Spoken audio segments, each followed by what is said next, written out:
বৈদেশিক কর্মসংস্থান সম্প্রসারণ ও প্রবাসী বাংলাদেশি জনশক্তির সুরক্ষা ও কল্যাণে আমাদের সরকার বিশেষ অগ্রাধিকার দিচ্ছে।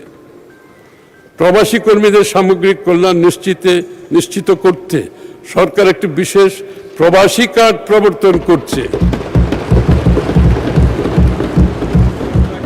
প্রবাসী কল্যাণ সেবা, বীমা, ব্যাংকিং সুবিধা, জরুরি সহায়তার সাথে কার্ডটি সংযুক্ত করা হবে।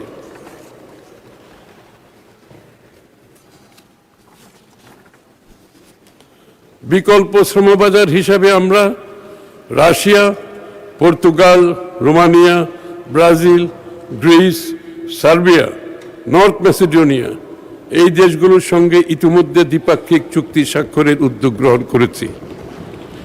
দীর্ঘদিন বন্ধ থাকার পর আমরা আবারও মালয়েশিয়া, ওমান, সংযুক্ত আরব আমিরাত ও কুয়েতের শ্রমবাজার খোলার প্রক্রিয়া শুরু করেছি। আমাদের সরকার ক্ষমতা গ্রহণের পরের মাসে অর্থাৎ মার্চ 2026 মাসে প্রবাসীদের পাঠানো মাসিক রেমিটেন্স $3.75 বিলিয়ন পৌঁছায়, যা দেশের ইতিহাসে একক মাসে সর্বোচ্চ।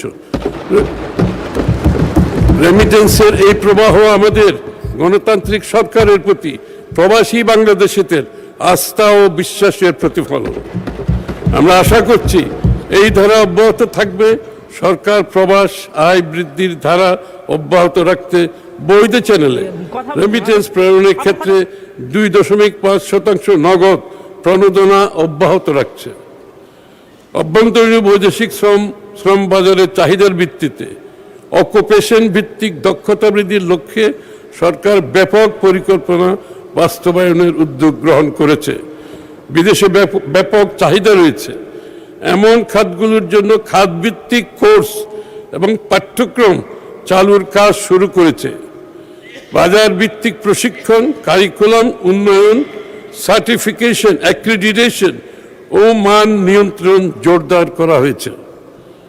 অর্থ বিভাগের অধীনে skills for industry, competitiveness and innovation programme সিসিপ এর আওতায় প্রায় 2,20,000 জনকে বাজার চাহিদা ভিত্তিক মাঝারি হতে উচ্চতর দক্ষতার প্রশিক্ষণ প্রদান করা হচ্ছে এবং এই প্রশিক্ষণপ্রাপ্তদের কমপক্ষে 65% কর্মসংস্থান নিশ্চিত করা হচ্ছে।